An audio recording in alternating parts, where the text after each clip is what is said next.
Today, Xiaomi launched the Mi CC9 series of phones, and here's what you need to know about them. Hey guys, Ash here. See for it X what you're watching, and let's get to it. First, build. The Mi CC9 as well as the CC9e have 3D curved glass to the back. Like most of the phones that we've been seeing so far in 2019, there's a gradient pattern here, but to stand apart from the crowd, Xiaomi's got a shimmering S-curve going on. Now from the renders, it looks interesting, like waves of light or water. Now this is on the blue variant. There's also a white and black variant that are kind of more subdued. Now on the other side, we have the return of a notch, the dewdrop kind. These are still AMOLED panels though. Both phones still retain in-display fingerprint scanners. Well, the CC9 has a 6.39-inch display with a Full HD Plus resolution. The CC9e opts for a 6.088-inch display with a HD Plus resolution. Now that is a weird choice in my opinion, since Full HD Plus feels like a minimum requirement on phones these days. Anyway, Xiaomi says both phones have Gorilla Glass 5 for protection. Well, that's a surprise. And they do retain the headphone jack. Talking about audio, we have high-res audio support on the Mi CC9, and it also has NFC, while the CC9e doesn't. Internally, we've got Snapdragon 710 AIE on the Mi CC9, and I wonder if certain Xiaomi people would now ask why launch 1 year old. Anyway, jokes apart, the Mi CC9e gets the Snapdragon 665. The 665 is a step over the 660, but it's a newer chip and uses the smaller 11nm manufacturing process, so it's supposed to be more power efficient while being almost as powerful as the 660.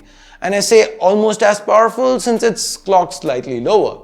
Anyway, enough about the performance. We'll put it all to the test once I manage to get the phones in hand, which, if you know me, I end up importing these a lot earlier, like I did with the K20, K20 Pro, and hey, I'm giving away both of those phones. In case you've missed that, I'll leave information.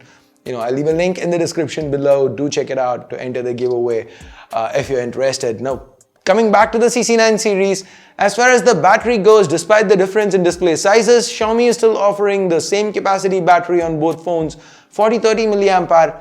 If rumors about these phones being part of the new A series, as in coming with stock Android in global markets, if they turn out to be true, I'd be really happy that for the first time, we get A series phones with good batteries.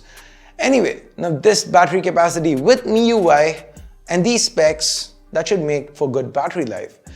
And we even have support for 18-watt fast charging, so that's pretty good. The Mi CC9 comes with an 18-watt charger out of the box, while the CC9e gets bundled with a lower 10-watt charger. Now coming down to the cameras, we have triple cameras to the back of both phones. The primary is, of course, what do you expect? 48 megapixel Sony IMX586. It's paired with the f1.79 lens. It seems to be the same one from the Redmi Note 7 Pro. This is pretty much what's become the norm this year. The secondary camera, it's an 8 megapixel ultra wide with an f2.2 lens. Now the ones we've seen on the K20 and even the Mi 9 SE, they were 13 megapixel ultra wide, so this one seems to be something new. The third camera, it's a 2 megapixel depth sensor. As far as selfies go, there's a 32 megapixel selfie camera and it comes with pixel binning, so under low light, 4 pixels should combine into one to let more light in and shoot better selfies. And it is worth noting that both the CC9 and the CC9e get the same set of cameras. Both these phones, they do seem like downgrades from the K20, but Xiaomi has also cut the price. So talking about the price, the CC9 starts at 1799 yuan or just a shade over 18,000 Indian rupees for the 664 variant. Now to give you some perspective, the Redmi K20 comes in at 1999 yuan for the same configuration. The K20, it is a more interesting phone. Yes, it's got that all-screen display, pop-up camera, 730, better optics, on paper at least. But then again, options are something Xiaomi wants to offer, and especially if this ends up being the Mi A3, it might just make the CC9 a very interesting option.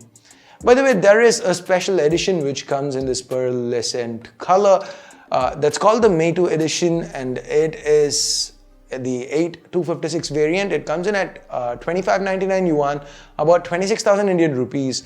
Other than the higher RAM storage, it does seem to come with some special selfie focus software like an AI powered low light portrait mode. Now the Mi CC9 SE, on the other hand, it is much less expensive and starts at just 1299 yuan or about 13,000 Indian rupees for the base 464 variant. So what do you guys think about these two phones? Personally, I feel they aren't your typical Redmi value phones.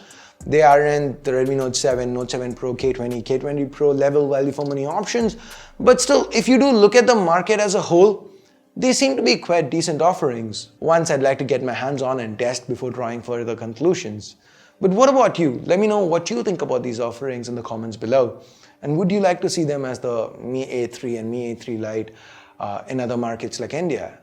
Again, let me know in the comments. And I guess that's it for this video. Thumbs up, thumbs down based on whatever you felt about it. Subscribe, turn on notifications by hitting that bell icon if you haven't yet. Thanks a lot for watching. Till next time, my name's Ash. You've been watching C4E Tech, and I'm signing off for now. You guys have a great day.